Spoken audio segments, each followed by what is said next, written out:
কলকাতার অভিশপ্ত বাড়ি। কলকাতার বুকে গঙ্গার তীরে এক পুরনো জীর্ণ প্রাসাদ মাথা উঁচু করে দাঁড়িয়ে আছে। স্থানীয় মানুষ তাকে মৃত্যুপুরী নামে ডাকে। কেউ বলে এখানে এক অভিশপ্ত আত্মা বাস করে, কেউ বলে এই বাড়ির প্রতিটি ইঁটে মিশে আছে রক্ত আর কান্নার ইতিহাস।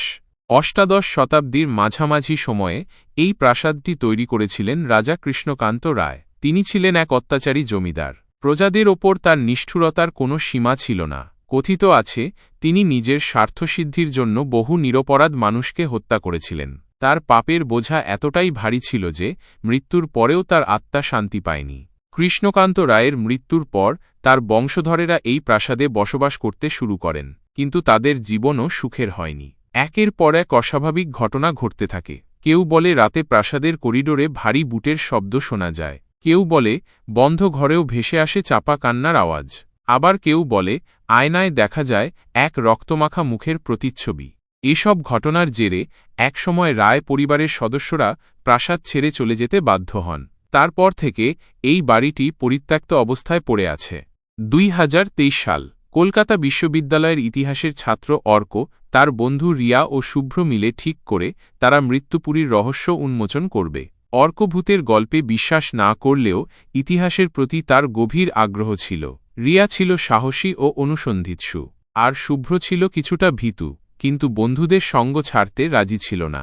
একদিন বিকেলে তারা তিনজন মৃত্যুপুরীর উদ্দেশ্যে রওনা দেয়। পুরনো জীর্ণ গেট পেরিয়ে তারা প্রবেশ করে প্রাসাদের চত্বরে। চারদিকে শুধু আগাছা আর ভাঙা ইটের স্তূপ। প্রাসাদের দেওয়াল জুড়ে শ্যাওলার পুরু স্তর, জানালার কাঁচগুলো ভেঙে গেছে। তারা সাবধানে প্রাসাদের ভেতরে ঢোকে। ভেতরের পরিবেশ আরও ভয়ঙ্কর। অন্ধকার করিডোর, ধুলোজমা আসবাবপত্র আর মাকড়সার জাল সব মিলিয়ে এক ভুতুড়ে পরিবেশ। তারা টর্চ জেলে ধীরে ধীরে এগোতে থাকে। প্রথমে তারা যায় রাজা কৃষ্ণকান্ত রায়ের ঘরে। ঘরটি এখনও প্রায় অক্ষত অবস্থায় আছে। পুরনো আসবাবপত্র, রাজকীয় পোশাক আর দেয়ালের গায়ে ঝোলানো তৈলচিত্র সবকিছুতেই যেন এক অতীতের ছোঁয়া। অর্ক একটি পুরনো ডায়েরি খুঁজে পায়। ডায়েরির পাতা উল্টে সে বুঝতে পারে এটি রাজা কৃষ্ণকান্ত রায়ের নিজের লেখা। ডায়েরির পাতাগুলোতে লেখা ছিল তার নিষ্ঠুরতার কাহিনী, তার পাপের স্বীকারোক্তি আর মৃত্যুর আগে তার অনুশোচনা। অর্ক ডায়েরিটি পড়তে পড়তে শিউরে ওঠে। সে বুঝতে পারে এই প্রাসাদের প্রতিটি ইঁটে মিশে আছে এক অভিশপ্ত আত্মার আর্তনাদ। হঠাৎ তারা একটা চাপা কান্নার আওয়াজ শুনতে পায়। আওয়াজটা আসছে দোতলার দিক থেকে। তারা তিনজন সিঁড়ি দিয়ে দোতলায় ওঠে। দোতলার করিডোর আরও অন্ধকার। তারা টর্চের আলো ফেলে এগোতে থাকে। একটা ঘরের দরজা সামান্য খোলা ছিল।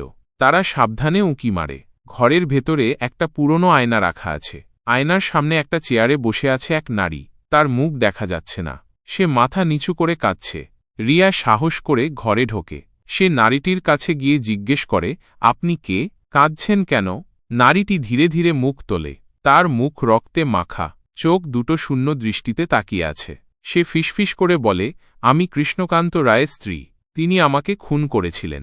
আমার আত্মা এখনও শান্তি পায়নি। রিয়া ভয়ে চিৎকার করে ওঠে। অর্ক আর শুভ্র আতঙ্কিত হয়ে পড়ে। তারা তিনজন দৌড়ে ঘর থেকে বেরিয়ে আসে। তারা সিঁড়ি দিয়ে নিচে নামতে থাকে। হঠাৎ তারা শুনতে পায় ভারী বুটের শব্দ। কেউ যেন তাদের তাড়া করছে। তারা আরও জোরে দৌড়াতে থাকে, কিন্তু করিডোরের শেষ প্রান্তে পৌঁছে তারা দেখে দরজা বন্ধ হয়ে গেছে। তারা চারদিকে তাকাতে থাকে, কিন্তু পালানোর আর কোনো রাস্তা নেই। তারা বুঝতে পারে তারা মৃত্যুপুরীর ফাঁদে আটকে গেছে। হঠাৎ ঘরের আলো নিভে যায়। চারদিকে ঘুটঘুটে অন্ধকার। তারা তিনজন ভয়ে জড়সড় হয়ে দাঁড়িয়ে থাকে। হঠাৎ তারা অনুভব করে কেউ যেন তাদের স্পর্শ করছে। ঠান্ডা, হিমশীতল স্পর্শ। তারা চিৎকার করে ওঠে। হঠাৎ আলো জ্বলে ওঠে। তারা দেখে তাদের সামনে দাঁড়িয়ে আছে রাজা কৃষ্ণকান্ত রায়ের আত্মা। তার চোখ দুটো জ্বলছে।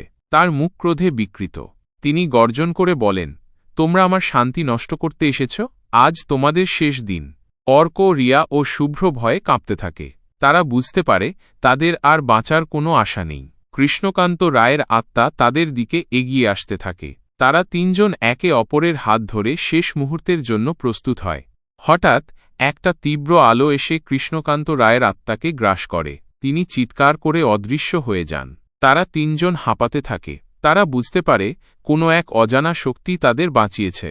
তারা তাড়াতাড়ি প্রাসাদ থেকে বেরিয়ে আসে। তারা আর পেছনে ফিরে তাকায় না।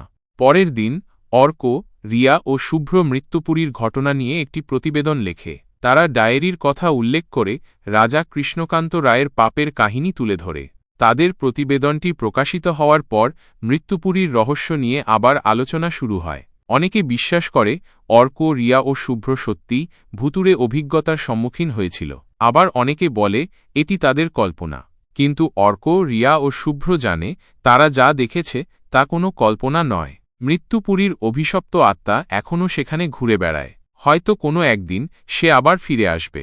সেই দিন থেকে অর্ক, রিয়া ও শুভ্র ভূতের গল্পে বিশ্বাস করতে শুরু করে। তারা বুঝতে পারে এই পৃথিবীতে এমন অনেক রহস্য আছে যা বিজ্ঞানের ধরাছোঁয়ার বাইরে।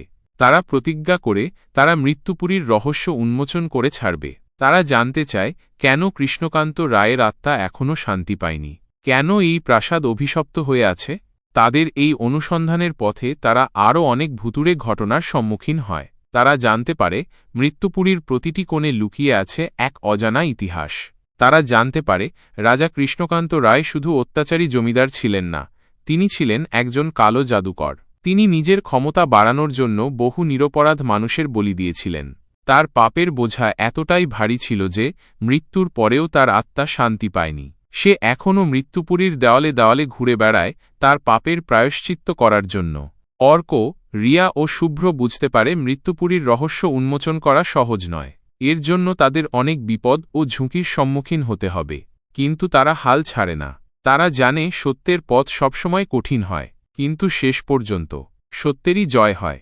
তারা মৃত্যুপুরীর রহস্য উন্মোচন করে রাজা কৃষ্ণকান্ত রায়ের অভিশপ্ত আত্মাকে মুক্তি দেয়। তারা প্রমাণ করে পাপ কখনো চাপা থাকে না, একদিন না একদিন তার শাস্তি পেতেই হয়।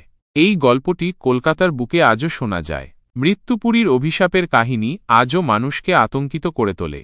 কিন্তু অর্ক, রিয়া ও শুভ্রর সাহসিকতা ও সত্যের প্রতি তাদের নিষ্ঠা এই কাহিনীকে এক নতুন মাত্রা দেয়। তারা প্রমাণ করে অন্ধকার যতই গভীর হোক না কেন, আলোর পথ সবসময় খোলা থাকে।